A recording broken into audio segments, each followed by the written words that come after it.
Immigrant grabbed little girl on subway, unaware off-duty Marine, was watching. It was a regular weekday afternoon on the bustling subway in New York City. The familiar screech of metal against metal echoed through the station as people rushed in and out of the train cars, some with their headphones on, others lost in thought. Among the crowd was a little girl, no older than 7, holding tightly onto her mother's hand. She was quiet, her eyes wide, taking in the busy world around her. She wore a bright pink backpack that looked too big for her small frame, and her mother seemed distracted, checking her phone while keeping an eye on the subway map. Unnoticed by many in the packed train car, a man, tall with worn clothes and an anxious look on his face, stood just a few feet away, watching the girl. He had boarded a couple of stops earlier, standing near the door, blending in with the crowd. His eyes darted from person to person before landing on the child. There was something off in his demeanor, a sense of unease. But in the chaos of a New York subway, no one paid attention. People were in a hurry, and everyone had somewhere to be. What none of the passengers knew, though, was that just a few seats down, an off-duty Marine was sitting quietly, his trained eyes scanning the car. He wasn't in uniform, just an average guy with a calm but watchful expression, observing the scene around him. Years of service had sharpened his instincts, and something in the atmosphere didn't sit right with him. It wasn't the noise, the people, or even the usual rush of the subway. It was that man, the one standing too close to the little girl, who had caught his attention. The Marine couldn't put his finger on it at first, but there was a sense of tension in the air. The man seemed nervous, glancing around too frequently, and his focus on the girl was unsettling. The Marine, still sitting quietly, shifted slightly in his seat, his senses alert. His instincts told him to keep watching. He had learned to trust his gut, and right now, something was definitely wrong. The train rattled along, stopping at the next station, and just as the doors closed, the man made his move. Without warning, he reached out and grabbed the little girl by the arm, pulling her toward the door. The entire moment happened so fast that most people didn't even realize what was happening until it was almost too late. The girl let out a startled cry, her mother shouting in shock, frozen in confusion and fear. But before the situation could spiral any further, the off-duty Marine stood up, his voice cutting through the chaos like a sharp knife. "Hey!" he shouted, his eyes locking onto the man's. Everyone on the train turned, the mood shifting from the usual rush of subway life to something much more serious. The man hesitated, his grip on the girl's arm tightening for a moment. As he glanced at the Marine, the tension in the air was thick, and the train kept moving forward, the station getting closer. Everyone's attention was now on this unfolding scene, waiting to see what would happen next. Would the Marine step in and stop him? Would the man let go?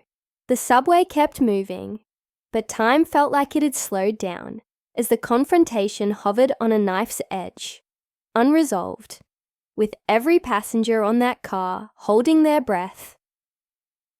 The subway car seemed to freeze in time, the only sound the rhythmic clatter of the train on the tracks. The passengers were caught in the sudden shock of what they were witnessing.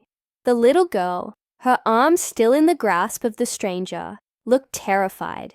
Her mother, still in a state of disbelief, tried to pull her daughter back, but was no match for the man's grip.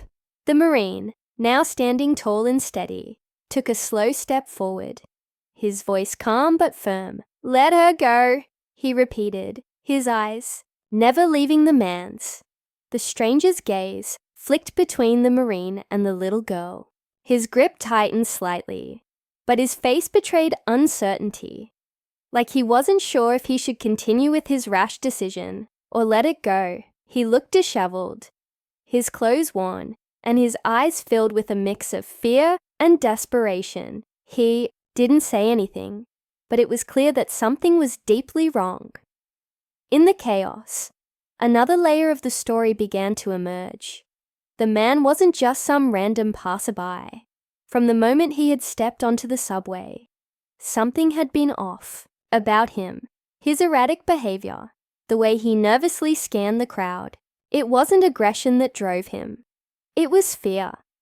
He was an immigrant, recently arrived in the city, struggling to survive. His clothes, his worn-out shoes, the anxiety in his eyes. It all told a story of hardship and desperation. He wasn't trying to harm the little girl, but in his frantic state of mind, he had made a terrible choice. The Marine, now just a few steps away, could see the man's fear. He had seen that look before, in the faces of people in war zones, in moments of desperation when people felt cornered. The man was clearly scared, but that didn't mean the situation wasn't dangerous. Desperate people can make unpredictable choices, and the Marine knew he had to act carefully. Other passengers on the train began to move, some standing, some reaching for their phones to call for help. The tension in the car grew with every passing second. A few commuters tried to intervene verbally, telling the man to let go of the girl, but he wasn't listening. His mind seemed to be racing, torn between what he was doing and the reality of the situation. He glanced toward the subway doors, as if considering an escape, but the Marine's presence stopped him from moving further. The little girl, too young to understand the complexity of what was happening, let out a soft whimper, her wide eyes filled with confusion and fear. Her mother was trembling, trying to reach for her daughter, but too terrified to make a move that might provoke the man. The whole car seemed to be holding its breath. In the midst of the chaos, a few passengers exchanged nervous glances, unsure of what to do. Some whispered among themselves, trying to figure out the situation. Was this a kidnapping, a random act of violence? The reality of the moment was far more complicated. The man, driven by his own internal struggles, wasn't thinking clearly. His world had spiraled out of control ever since he had arrived in the city. He had come to the United States seeking a better life, fleeing from difficult conditions in his home country. But what he found here wasn't the dream he had imagined. Life in New York was harsh, and the opportunities he had hoped for were scarce. Without money, without connections, and struggling with the language barrier, he had fallen into a state of deep anxiety. The weight of his struggles had become too much, and in his panic, he had acted irrationally, latching onto the little girl in a moment of overwhelming desperation. The Marine, still moving cautiously, began to speak again, his voice even softer. This time, "I don't know what's going on with you," he said, his tone more empathetic. "But this isn't the way. Let her go, and we can talk this out." The words hung in the air. For the first time, the man hesitated, his grip on the girl loosening slightly. His face crumbled, as if realizing the enormity of what he had done. His eyes were filled with anguish, not aggression, and for a brief moment, it seemed like he might release the girl and give in. But just as quickly, the moment shifted again, and his eyes darted toward the subway doors as the train began to slow down. Nearing the next station, the Marine could feel the urgency in the air. If the man tried to make a run for it, the situation could spiral out of control. More passengers were standing now, creating a sense of pressure. Everyone was watching, waiting to see what would happen next. The tension was unbearable. The train slowed further, the sound of brakes screeching as it approached the station platform. The man's body tensed, his decision hovering on the edge. Would he let go and surrender, or would he make a break for it, taking the situation to an even more dangerous level? As the train pulled into the station and the doors prepared to open, the entire car braced for what was to come. The passengers, the mother, the Marine, and the man himself were caught. In a moment of high tension, what would happen next felt like it could go in any direction, and no one knew how it would end. As the subway train finally came to a stop and the doors slid open, the tension in the air was palpable. The man's body was rigid, torn between fight and flight. He glanced at the open doors, considering his escape, but the Marine took another step forward, blocking the path. The subway station was just a few feet away, but there was no way the man could get away without something going terribly wrong. The little girl, still in his grasp, whimpered softly, and her mother, desperate, reached out once more. "Please, let her go," she begged, her voice cracking under the weight of her fear. For a moment, it seemed like everything was balancing on a knife's edge. The man's grip wavered, his face contorted with indecision, fear, and panic all rolled into one. The Marine, sensing how close things were to spiraling, spoke again, his voice steady and calm, though the intensity of the situation weighed heavily on everyone. "This doesn't have to get worse," he said, his eyes never leaving the man's. "Let the girl go. You don't want to do this. I'll help you, but you need to let her go." The man's gaze flickered between the Marine and the platform, weighing his options. His breathing grew erratic, and for a heart-stopping second, it seemed like he might make a run for it. But the Marine's presence, calm, unshakable, was like an anchor in the chaos. The man's grip loosened, his hand slowly falling away from the girl's arm. The little girl, freed, immediately ran to her mother, who pulled her into a tight embrace, tears streaming down her face. The passengers on the train exhaled all at once, a collective sigh of relief filling the air. The moment of danger had passed, but the tension still lingered in the atmosphere. The man, his hands shaking, slumped against the wall, his face pale, the weight of his actions settling in.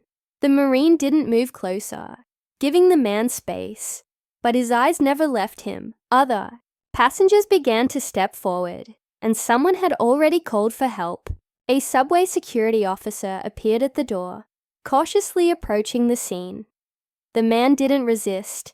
He was too exhausted, too broken by the reality of what he had done, and the situation he had put himself in. The Marine exchanged a quiet word with the officer, explaining the situation without adding unnecessary drama. The man was gently taken into custody.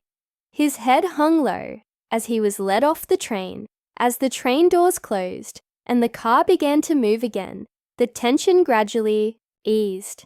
People began to sit back down, murmuring to each other in relief, some still in shock over what had just happened. The little girl, still clinging to her mother, was shaken but unharmed. The Marine, now sitting back in his seat, watched as the mother quietly thanked him, tears still in her eyes. The situation could have gone very differently. The Marine had stepped in, not with brute force, but with calm and control, diffusing a dangerous moment before it escalated further. He had seen enough of life to know that sometimes desperation drives people to make terrible choices. The man who had grabbed the girl wasn't a monster. He was a man in pain, lost in a city that wasn't kind to him, overwhelmed by his own struggles. It didn't excuse his actions, but it made them more complicated. As the subway continued on its way, the Marine glanced out the window, his mind replaying the events. He hadn't just saved the girl. He had, in a way, saved the man from making an irreversible mistake. He didn't know what would happen next for the man, whether he'd get the help he needed or face consequences he couldn't escape. But in that moment, at least, the immediate danger was over. The passengers were safe, the girl was back with her mother, and the Marine, He was just another face in the crowd, blending back into the flow of the city's endless movement. His job done. As the train pulled into the next station, he quietly stood and exited, disappearing into the sea of people, leaving behind a moment that no one on that subway car would soon forget. The story wasn't just about a near tragedy on a subway. It was a reminder of how in the most chaotic, overwhelming moments, sometimes all it takes is one person to act, to step in when things could go wrong. It was a moment of humanity, of people seeing each other's struggles, and a reminder that even in a crowded city, where people are often lost in their own worlds, we're never truly alone.